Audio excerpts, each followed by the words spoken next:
কে কে হবে, কারা রহমানের গোলাম হবে, যারা জমিনের মধ্যে চলবে কিন্তু কোনো হাবভাব দেখাবে না। জানিস বেটা আমি সভাপতি, জানিস নাকি আমি সেক্রেটারি, আমি বাংলাদেশ খেলাফত মজলিসের জেলা সেক্রেটারি, আমি সভাপতি, আমি সাংগঠনিক সম্পাদক। বেটা আমার সাথে কথা হিসাব করে বইতে হবে। যদি এই ধরনের মন মানসিকতা থাকে, তুমি সংগঠন করার দরকার নাই। সাইকুল হাদিসের কথা বলতেছে, আমার না। তুমি সংগঠন বোঝাও না, করারও দরকার নাই, তুমি নষ্ট করবা। এই জন্য তোমার উনি বলতেছেন আরো 5টা গুণ। এর মধ্যে এই আয়াত তিলাওয়াত করে বলছিলেন যে ওয়াইদা খাতাবাহুমুল জাহিলুনা ক্বালু সালামা, যা বিগত 16 বছর জাহেলরা আমাদেরকে পড়াইছে। বিগত 16টি বছর এই জাহালাতের মধ্যে এই জাহেলরা এসে, এই অজ্ঞরা এসে, এই জালিমেরা এসে, এই ফাসিস্ট এসে আমাদের নির্যাতন করে আমাদের আসল কথাগুলোকে ঢেকে রেখে তাদের কথাগুলো প্রচার করছে। ঠিক কিনা? আমরা আমাদের বাকরুদ্ধ ছিলাম, আমাদের এই কণ্ঠ দিয়ে কথা আসতো না। আমরা খেতাবাতের মজলিসে, মানে খুতবার মজলিসে, মসজিদের মধ্যে কথা বলবো, সেখানেও বাধ্যবাধকতা, সেখানেও কিছু লিখিত বক্তব্য, সেখানেও কিছু কাউকে লিখিত বক্তব্য দিতে হয়েছে। আবার শুধু লিখিত না, আবার কাউকে এরকম কানের মধ্যে বলা হতো, আজকে জানি কোনো রাজনৈতিক কথা না হয়। ইসলামের রাজনীতি আছে না নাই? নইলে তো খলিফা হযরত ওমর খলিফা হইতেন না, হযরত আবু বকর খলিফা হইতেন। ঠিক কিনা বলেন? উনি বলতেছেন আরেকটা গুণ হলো, মুমিনের একটা গুণ হলো, দায়ীর একটা গুণ হলো, কর্মীর একটা গুণ হলো যে জাহেলেরা তোমাকে গালিগালাজ করবে, জাহেলেরা তোমাকে বন্দী করবে, জাহেলেরা তোমাকে অপবাদ দিবে, নারী অপবাদ দিবে, মিথ্যা অপবাদ দিবে, তুমি তারপর ওই কাজ থেকে সরবে না। জাহেলরা যখন তোমাকে এত নির্যাতন করতেছে, তারপরে তুমি কি করো? তার জন্য শান্তি চাও, আল্লাহ বুঝ দাও। ঠিক কিনা? আল্লাহ তুমি তার হেদায়েত দাও। হ্যাঁ, এরপরে লাস্টে কি বলতেছেন যে ওয়াল্লাযীনা ইয়াবিতুনা লিরাব্বিহিম সুজদান ওয়া কিয়ামা। হ্যাঁ, এটা সবচেয়ে গুরুত্বপূর্ণ একটা সিফত মুমিনের। আমাদের তো এই সিফত চলে যাইতেছে মোবাইল এসে। সারা রাত মোবাইল দেখে কাটাইতে পারি আমরা, সারা রাত ফেসবুক দেখে কাটাইতে পারি আমরা, সারা রাত আমরা মেসেঞ্জারে টকিং করে কাটাইতে পারি আমরা, লেখনির মাধ্যমে কাটাইতে পারি আমরা। কিন্তু হ্যাঁ, মুমিনের একটা গুণ থাকবে, একটা সিফত থাকবে, একটা কোয়ালিটি থাকবে। সে সবার মাথা যখন বালিশে, মুমিনের মাথা শেষ রাতে আল্লাহর কুদরতি করে। তখন নামাজ পড়ে কি বলবে জানেন?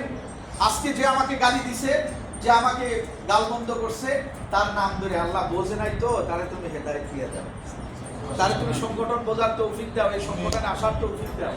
এভাবে দোয়া করা, এভাবে দোয়া করা। আর শাইখুল হাদিস রাহমাতুল্লাহ আলাইহির সাথে 5টি গুণ করতেছে। আমি এই গুণের কথা বলেই কমিটি গঠন হবে।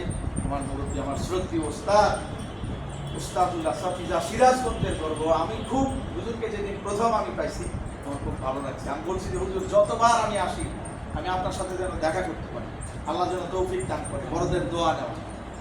ধনী শাইখুল হাদিস রাহমাতুল্লাহ আলাইহি বলতেছিলেন 5টি গুণ। 1 নাম্বার আদব, বলেন আমার সাথে। 1 নাম্বার কি? আদব। 2 নাম্বার মহব্বত, বলেন। 2 নাম্বার কি?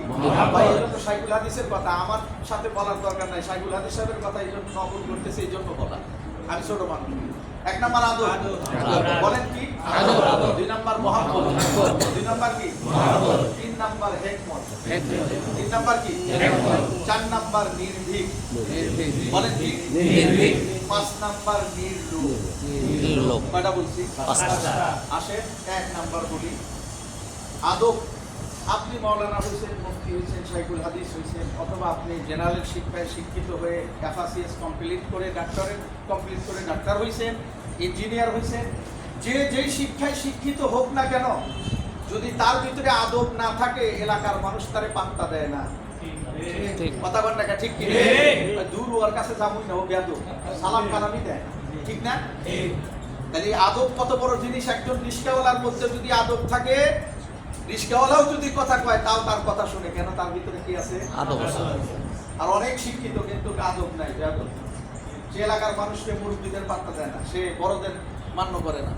তখন বলবে যে ইঞ্জিনিয়ার হয়েছে ঠিকই, কিন্তু লোক ভালো না, বেয়াদব। গেলে পারে সালাম দিলে পারে আরেক দিকে তাকায়। এই জন্য আমার মুয়াজ্জিন সাহেব বলেন, মাঝে মাঝে বলেন যে ওস্তাদের সে শাগরেদ কোটা। এটার একটা আছে, ঘটনা আছে। এটা হলো এক ছাত্র প্রথমে বক্তব্য পড়ছে এক ওস্তাদের কাছে, পড়ার পরে সে এখন মুফতি হয়, মুহাদ্দিস হয়, শাইখুল হাদিস হয়, অনেক বড় বক্তা হয়েছে, অথবা জেনারেল শিক্ষাতে অনেক শিক্ষিত শুরু হয়েছে। এখন সে ওই যে ওস্তাদ দেখছে, ওস্তাদ দেখে চিন্তা করতেছে আমার এতগুলো লোক আমার সাথে ঘুরতেছে, আমার পিছনে কত বড় বড় মানুষ ঘুরতেছে, এখন ওই মুক্তবের হুজুরে আমার দেখলে সালাম দেওয়া লাগবে, তো তো মুশকিল। সে আপনি এটার থেকে বিরত থাকে। উনি এই সালাম না দেওয়ার কারণে উনি একটা বাঁধ ধরলেন যে ওস্তাদ চলে যাবে, এর মধ্যে দিয়ে আমি প্রস্রাবের একটা বাঁধ করছি। তো পাশেই ছিল জঙ্গল, সেখানে প্রস্রাব করতে বসতে, বসার পরেই মাশাআল্লাহ ওখানে ওই যে গোল্লার চাকা ছিল, কিসের চাক, ওটা মাথার সাথে লাগছে পরে তো গোল্লা গেছে, আউলায়া ধরছে, খাতলায় কামড়া কুমড়ো অস্থির, পুরো শরীর ফুলে আলাইতেছে, বাঁচাও বাঁচাও। যতই শিক্ষিত হোক, গোল্লার কাছে ও কি শিক্ষিত, গোল্লা কি আরে চেনে যে ও ইঞ্জিনিয়ার না, ও মুফতি সাহেব না মহাদিস, কামড়ানি শুরু করছে। এখন যখন দৌড়াইতেছে, ওস্তাদ কয় খারা, আমি গোল্লার বিষের এই যে বিষ ব্যথা হয়েছে যে তোর এটার ইয়া জানি, মন্ত্র জানি, যারা জানি, এটা ফু দিলেই তুই ভালো হয়ে যাবি।